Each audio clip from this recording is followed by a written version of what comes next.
Welcome to the Psychology of Women. In this first section, we'll be going through an overview of the course and what to expect. Let's begin by looking at what Rebecca West said in 1913. I've never been able to find out precisely what feminism is. I only know that people call me a feminist whenever I express sentiments that differentiate me from a prostitute or a doormat.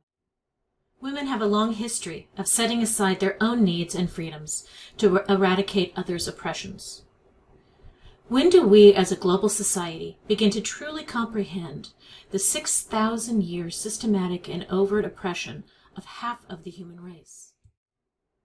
Sojourner Truth also said, "We have tended to speak of the experience of gender as if all women, regardless of race, ethnicity, class, or culture, experience it the same way."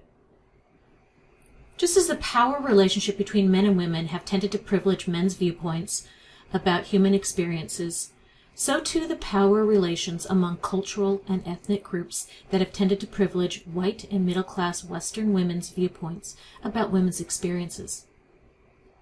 In our attempt to analyze and understand gender relations, we have tended to define the truth about women in terms of these women and to ignore or treat as exceptions the experiences of all other women. Distinctions among groups of women and among their social context have often been ignored.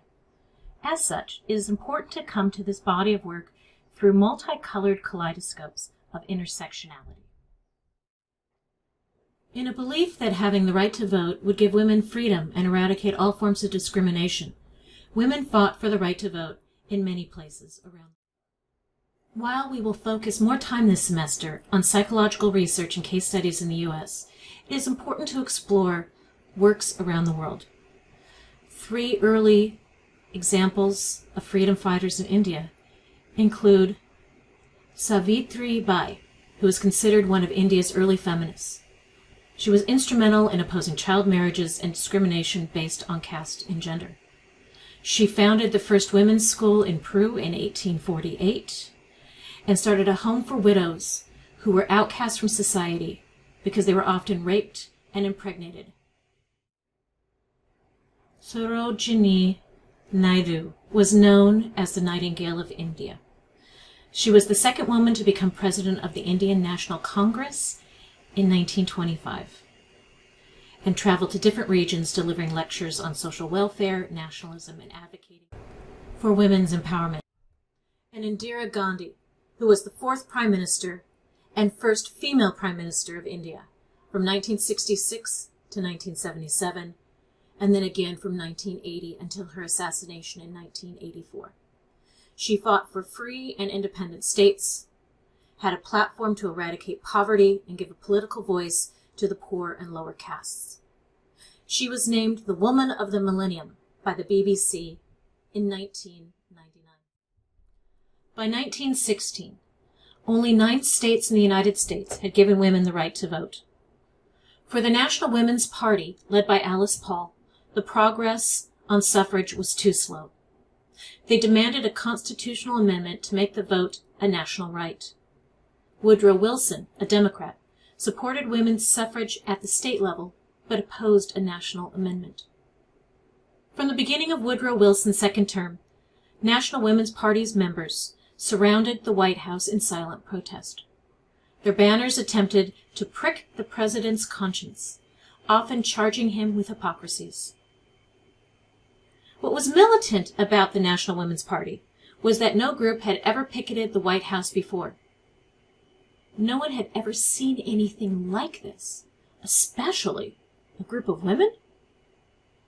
They were much more aggressive than any of their suffragette groups. The National Women's Party was not going to stop protesting simply because there was a war. They held Woodrow Wilson up as a supporter of democracy around the world, but not at home.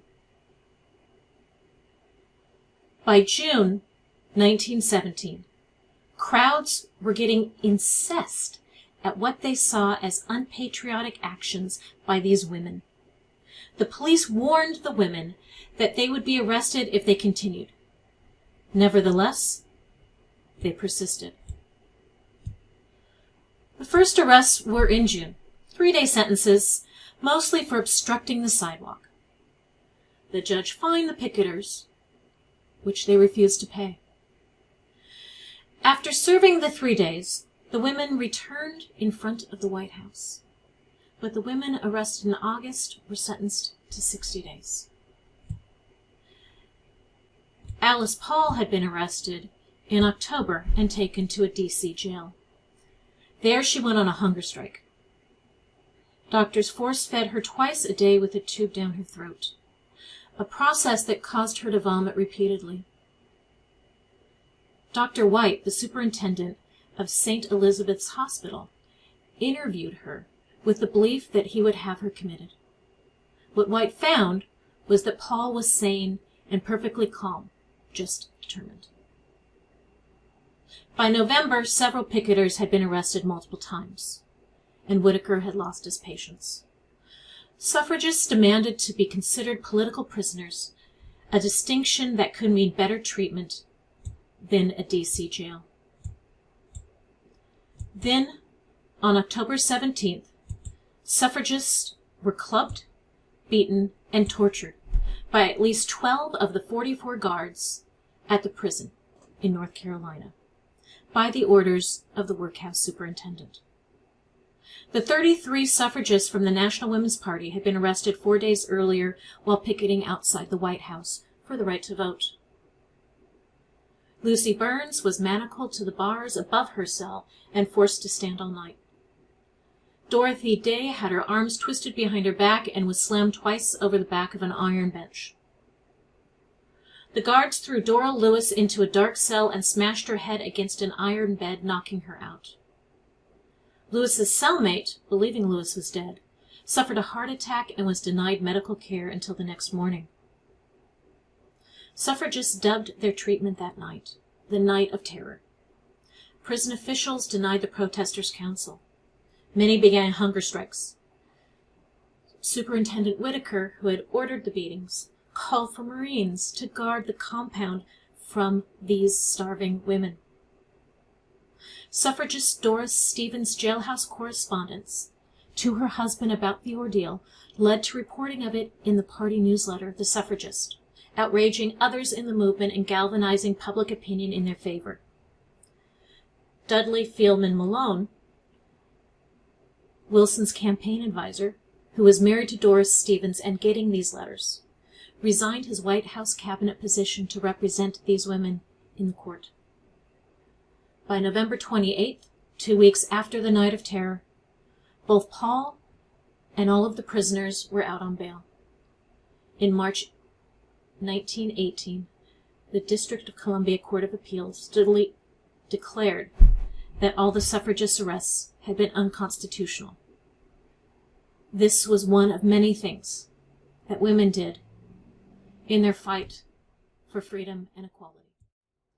We move forward in time to the second wave of feminism, the birth of the fight for women's equal pay, the psychology of women, womanism, and other wide, vast interpretations of feminism needed to be inclusive. Moving into the third wave of feminism, the work that women are doing all around the world today, and looking at the way women galvanized with their partners and allies. On January 21st, 2017, the largest protest in United States history that had over 5 million people gathering to bring dignity and human rights for all.